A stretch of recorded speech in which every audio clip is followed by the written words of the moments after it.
Et en ligne avec nous ce soir, on interroge un expert, Gérard Vespierre. Bonsoir et merci à vous, chercheur associé à la FEMO. Vous êtes le fondateur également du web magazine Le Monde Décrypté. Et on s'interroge ce soir aussi sur l'impact de ces développements en Iran à plusieurs niveaux. Peut-être d'abord impact interne, intérieur au sein de la République islamique, parce qu'on sait que le pouvoir est détenu d'abord et avant tout par le guide suprême, donc Ali Khamenei. Néanmoins, est-ce que vous pensez que le risque, pourquoi pas d'une forme de déstabilisation du régime, existe, si tant est évidemment que le décès de Raïssi est confirmé dans les heures qui viennent? Bonsoir à vous. Oui, effectivement, c'est un choc. Et donc, c'est un choc qui vient s'ajouter aux chocs économiques, aux chocs sociaux qui actuellement se développent en Iran avec des grèves dans différents secteurs et dans différentes zones géographiques du pays.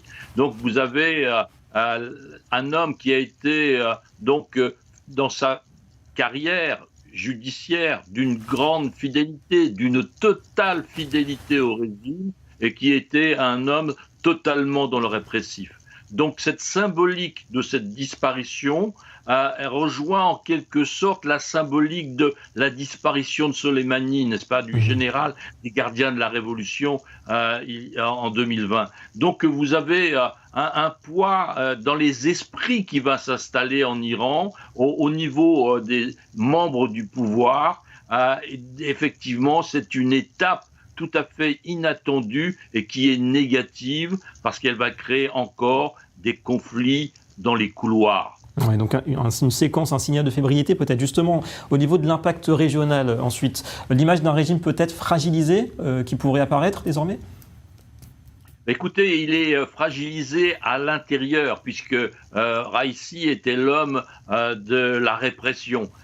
Et donc, je ne crois pas que sur l'aspect extérieur des choses, il y ait des changements, car là, il y a une politique iranienne, une politique de la République islamique depuis 1979 visant à l'élimination d'Israël. Soyons clairs, Khomeini l'a dit, Khamenei l'a répété, Ahmadinejad en a été un symbole et Raïssi l'a exprimé également. Bon, donc cette politique-là ne va pas changer. Il y aura certainement des évolutions à l'intérieur de l'Iran, d'un affaiblissement et en plus qui va rencontrer un mécontentement grandissant par l'inflation, par les grèves, par la pauvreté croissante. Ouais, donc surveiller le climat interne en Iran. Alors c'est vrai qu'on rappelle, c'est surtout la vitrine extérieure de l'Iran, Raïssi, Abdollahian, mais quand même vous pensez qu'il y aurait eu éventuellement des tentatives d'une main extérieure dans ce qui s'est passé là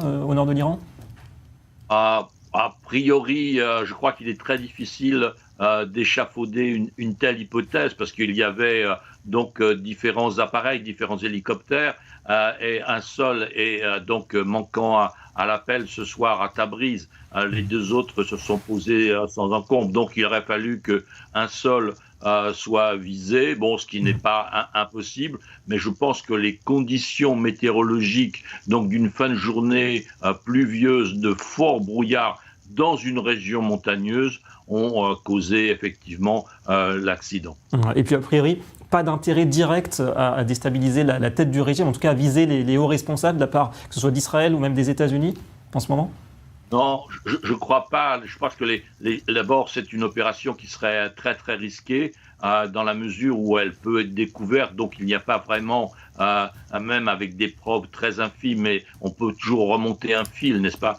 Je crois qu'il serait été très malvenu dans cette situation qu'il y ait à nouveau une confrontation qui remonte alors que les États-Unis en particulier ont tout fait pour que le conflit au Moyen-Orient ne s'étende pas. Je ne crois pas qu'il y aurait eu une volonté extérieure, quelle qu'elle soit, d'intervenir. Ouais, circonscrire un petit peu ce qui est en train de se passer. Est-ce que c'est vrai qu'on a connu Ahmadinejad, on a connu Rouhani ces dernières années. Depuis 3 ans, en quoi la présidence de Raïssi a changé quelque chose du point de vue iranien, que ce soit en interne encore et en externe? Eh bien, de deux façons. La première, c'est qu'il y a une radicalisation du régime. À Rouhani, on a souvent évoqué le pragmatisme de Rouhani. Bon, il était quand même religieux, il était quand même président, il était sous les ordres de Khamenei. Mais là, il y a une radicalité dans le personnage de Raïssi, qui a été la tête du service du gouvernement judiciaire du pays. Et vous avez il a du sang humain sur les mains.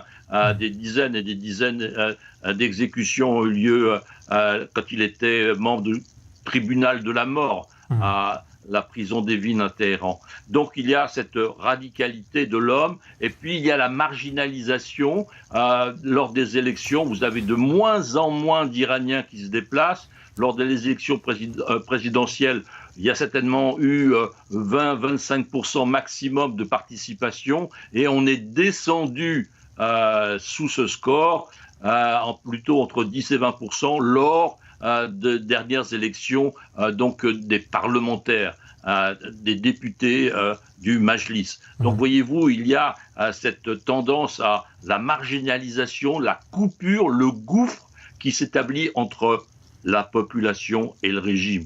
Et donc je ne crois pas que le régime va s'arc-bouter, bien sûr, mais ne changera pas sa politique extérieure. En tout cas, c'est surtout la population iranienne qui aura ressenti donc l'effet Raïssi ces dernières années. Merci beaucoup à vous, Gérard Vespierre, d'avoir répondu en direct ce soir à nos questions.